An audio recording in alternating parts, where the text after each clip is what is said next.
At my family's Christmas dinner, my place setting had the black sheep on it. My aunt snickered, "At least you're honest."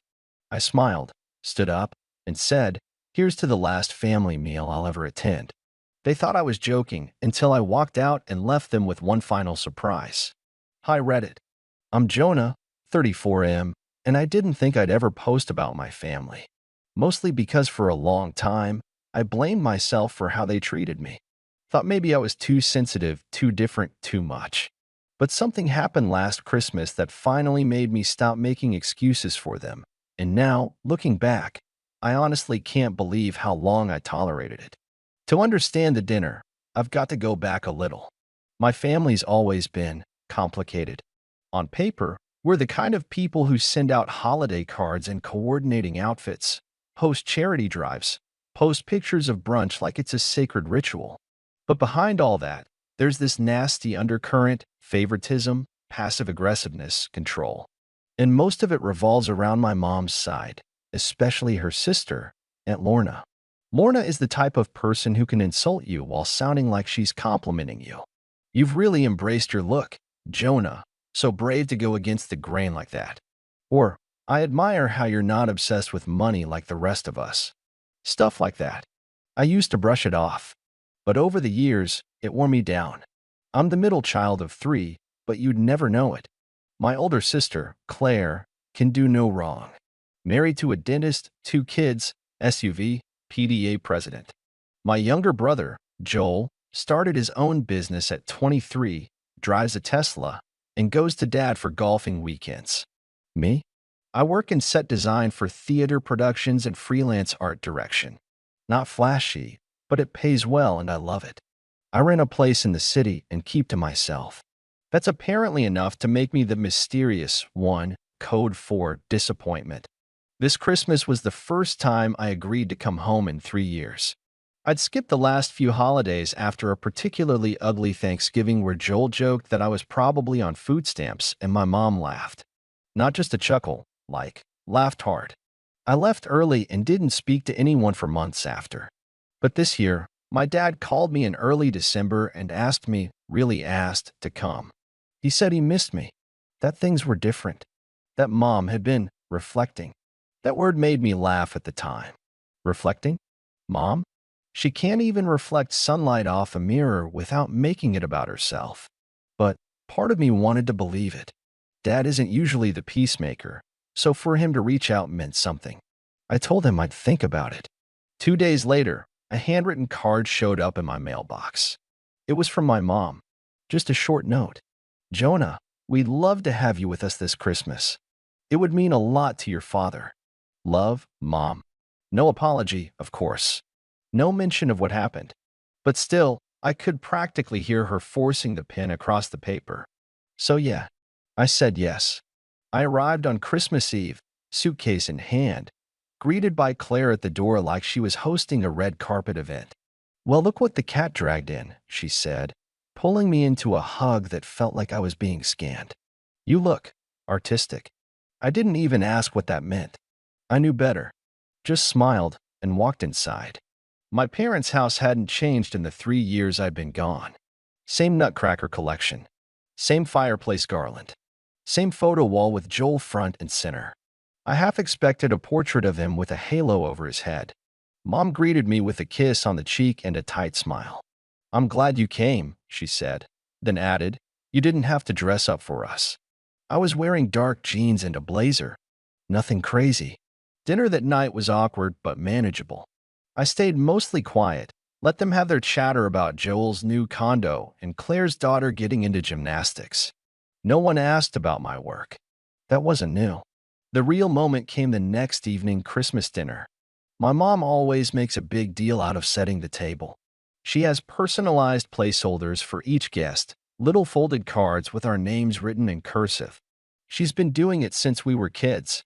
When I walked into the dining room, I glanced down the table, scanning for my name. And then I saw it. Not Jonah. Not even a joke nickname. Just 2 words, carefully written in metallic ink on folded cardstock. The black sheep. At first, I thought it had to be a mistake. A bad joke. But when I looked up, Aunt Lorna was already watching me, lips twitching with amusement. At least you're honest, she said, sipping from her glass like it was the most normal thing in the world. Something in me snapped a little. Not loud, not dramatic. Just a click, like a lock sliding into place. I smiled. I pulled out my chair. I stood there for a second. And then I said, calm as can be, here's to the last family meal I'll ever attend. There was this half-second of confused laughter. Claire went, oh, come on, don't be so sensitive. Joel smirked. Mom said my name sharply, like she was trying to pull me back in line. But I didn't sit down. I reached into my jacket pocket. And that's where things really started to shift. I reached into my jacket pocket and felt the smooth envelope I had tucked in there that morning. It was plain white, nothing fancy, but heavy, thicker than a card. I could feel every set of eyes on me as I pulled it out and held it between my fingers. You always have to make it about you, my mother said. Her voice was sharper now, the smile gone. It was a joke. You used to laugh at jokes. No, I said, finally looking at her. I used to pretend they didn't hurt. That silenced the room for a second.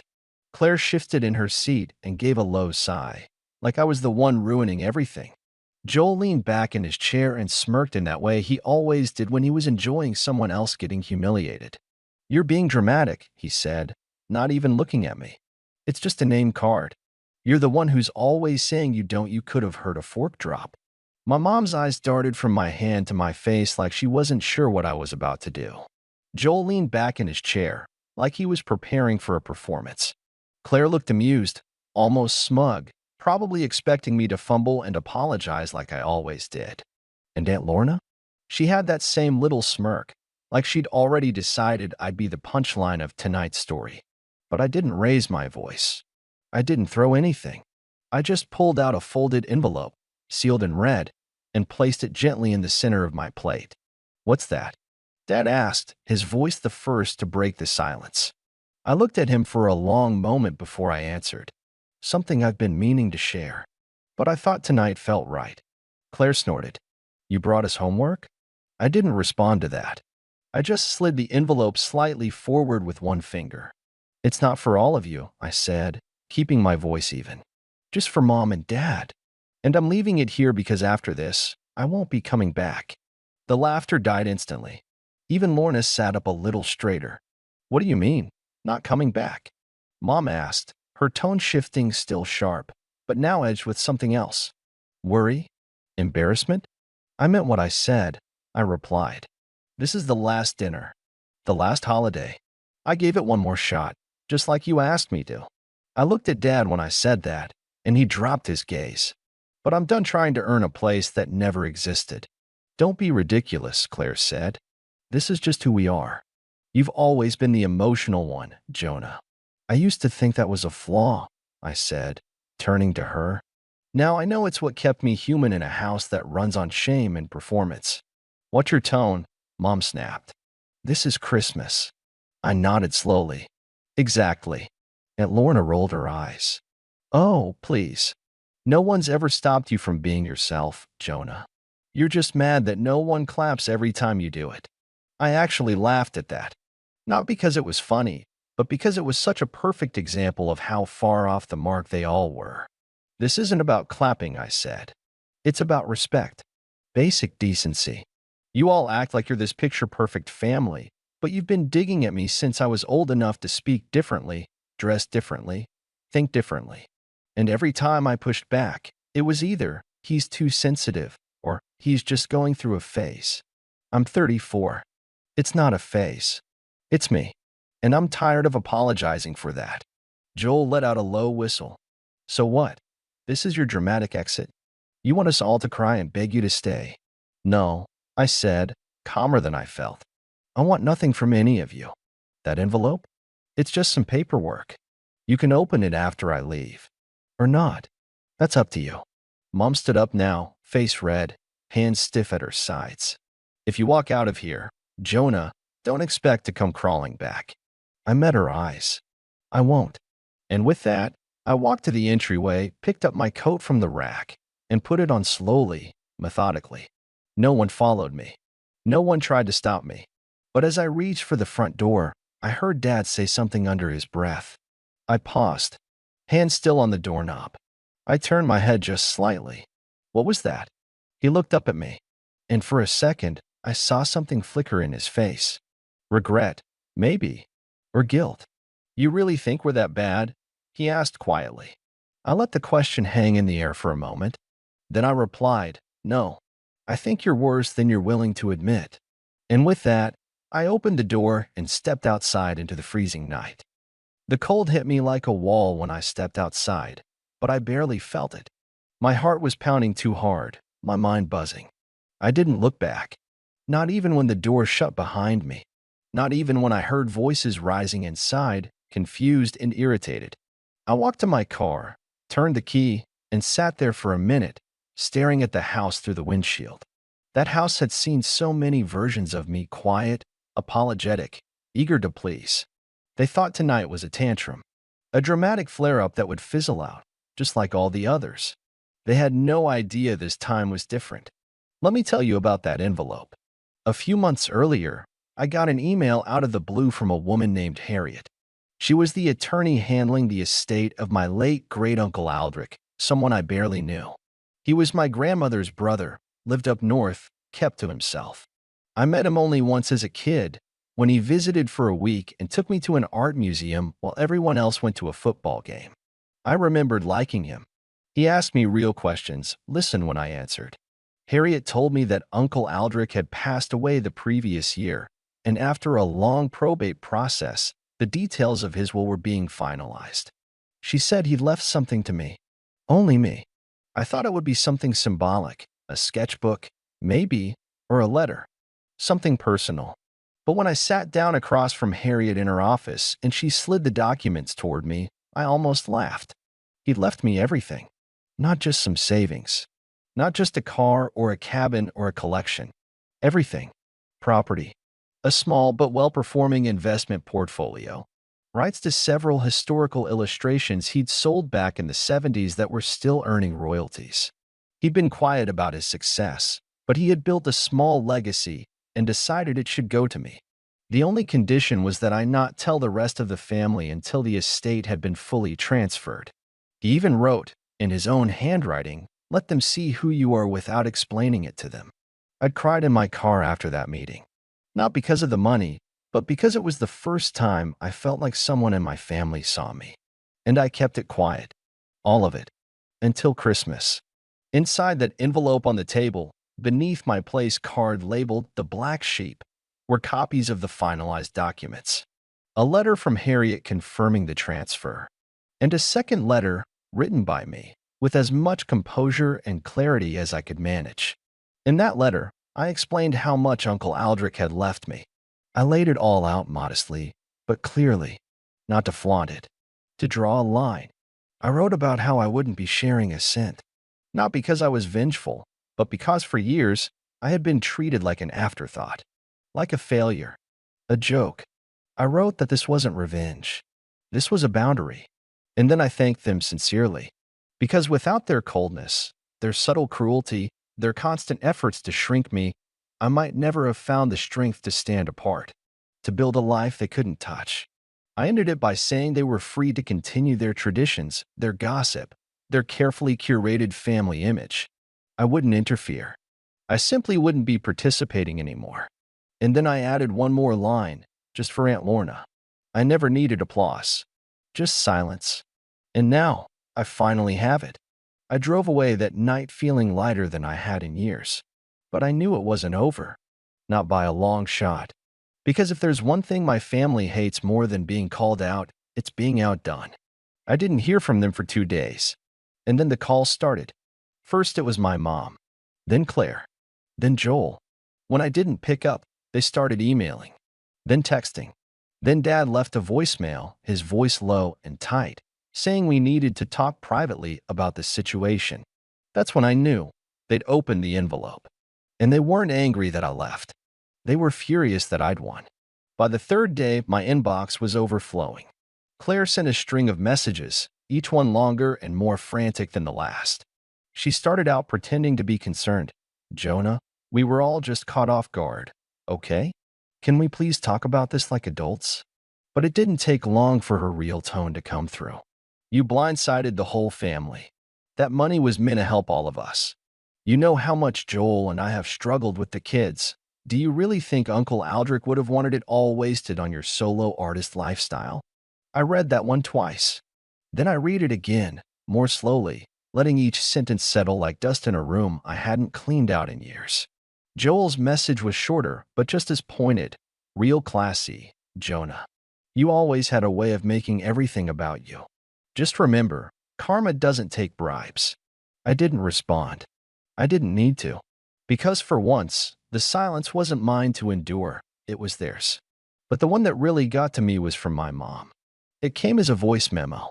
I hesitated before playing it, thumb hovering over the play button, pulse picking up like I was 12 again and about to be told I'd disappointed her again. Her voice started off calm. Almost too calm.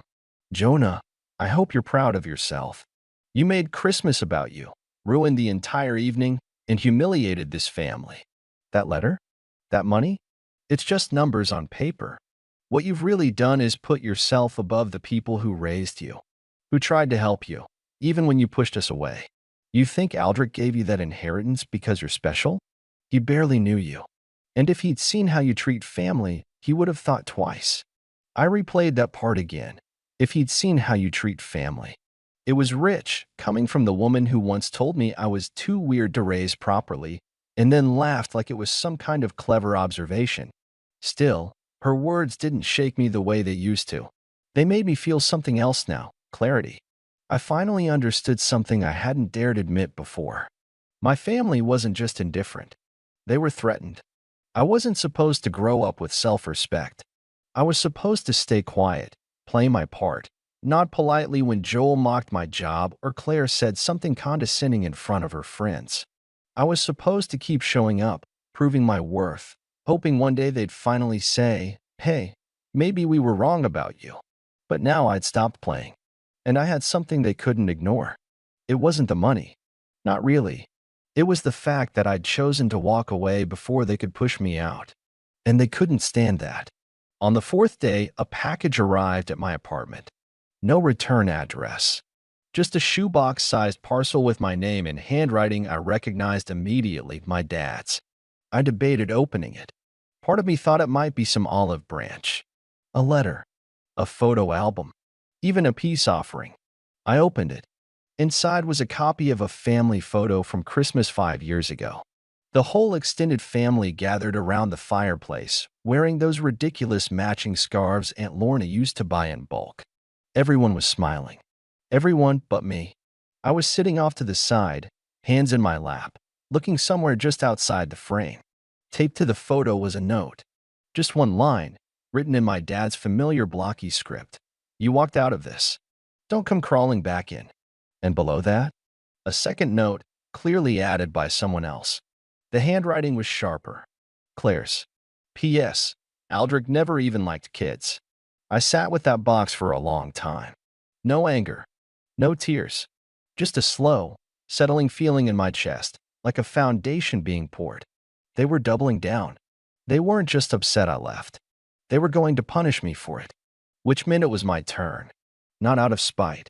Not out of pettiness. Out of necessity.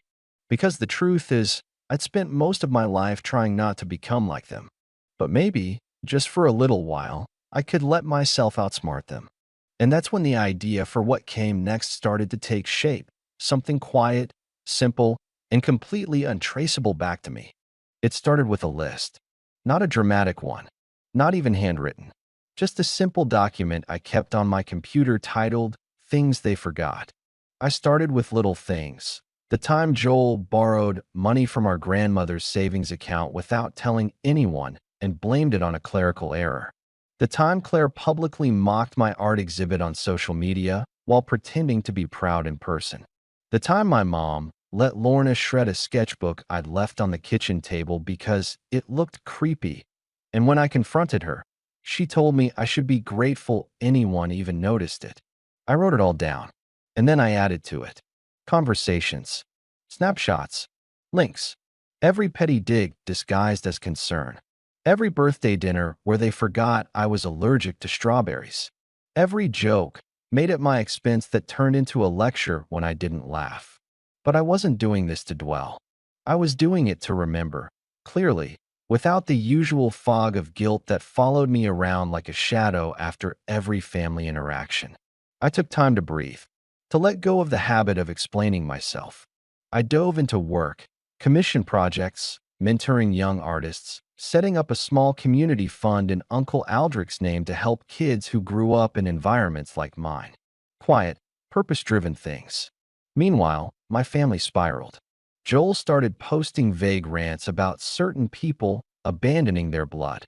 Claire's husband, who had never spoken more than 5 words to me, sent me an email full of passive advice about letting go of grudges before they rot you from the inside. They didn't understand what was happening. They thought this was about an inheritance. They didn't realize the inheritance was just a match. I was the one who'd built the fire. That's when I remembered something Harriet, the estate lawyer, mentioned during our final meeting. Uncle Aldrich had been sitting on the board of a private historical foundation in the city, quietly, as he did most things. He had a hand in choosing rotating exhibits for several smaller galleries, and had even anonymously funded a few of my earlier showcases. After his passing, his seat opened, and the board had offered it to me. At the time, I had declined. I wasn't sure I wanted to step into anything that felt too formal, too connected to the family's perception of legacy. But now, I saw the opportunity for what it really was. Control. So I accepted. Quietly. Signed the paperwork. Started attending meetings. Not for recognition, but because I knew exactly how to use this platform. See, Claire had been lobbying for a feature at one of the galleries connected to the foundation, a photography showcase about modern motherhood that she hoped would catapult her local influencer brand into something bigger. Joel, meanwhile, had been courting donors for his wellness retreat that was little more than a glorified vacation rental with scented candles and vague promises of inner peace. They had no idea I was involved in either decision, and I didn't sabotage them. I simply did what they'd never done for me. I told the truth. I submitted a quiet, formal note to the board regarding potential applicants. I listed credentials, community involvement, and clarity of mission. Neither of them had any. Claire's proposal was rejected. Joel's donor pitch was gently declined. They were told the foundation was focusing on long-term sustainability and integrity in projects, not brand leverage. And when word got around that I was now part of that process, the silence was delicious. I didn't gloat. I didn't brag. I just lived. I renovated the cottage Uncle Aldrich left me, painted the walls with warm colors, filled the shelves with books and art supplies, hosted quiet little gatherings with friends who had become more of a family than the one I was born into. People who didn't roll their eyes when I spoke, or ask why I still wasn't married, or tell me to tone it down. Months passed. Then, one afternoon in June, a card arrived. It was handwritten in blue ink. The return address was Claire's. Inside was a folded note that read, "Mom's not well. She won't say it, but she misses you. We all do. Please come by. Let's talk." For a moment, I stared at it, feeling the tug of a very old reflex. The part of me that always ran when they called. The part that whispered maybe this time will be different. But then I remembered. I remembered the shoebox, the photo, the messages, the years. I folded the card neatly, placed it in a drawer, and stood in the center of my sunlit kitchen for a while, just breathing. Then I went back to work. I never sent a reply, because I didn't need to make a scene to have peace. I just had to stop letting them write the ending. And I had. Right now, I'm in a much better place, both literally and emotionally. I live in the cottage Uncle Aldrich left me, a quiet place tucked just outside the city. It's small but filled with things I love. Canvases leaned against the walls, books stacked in cozy corners, plants I used to think I'd never be able to keep alive. It's peaceful here. There's no tension in the air, no low-level dread creeping in before a family gathering. I still work as an illustrator, mostly freelance, and I've recently taken on a part-time mentorship role for a local youth art program. something I never thought I'd have the energy or clarity to do. The community fund I started in Aldrich's name is growing, and we've already helped a handful of underrepresented artists get their first gallery showings. As for my family, I haven't seen them since that Christmas dinner. They've tried a few more times to reach out, mostly vague emails or occasional cards around holidays, but I've stayed firm. Not angry, not spiteful, just done.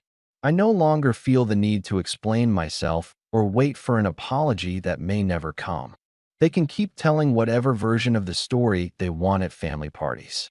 I have mine, and more importantly, I have peace.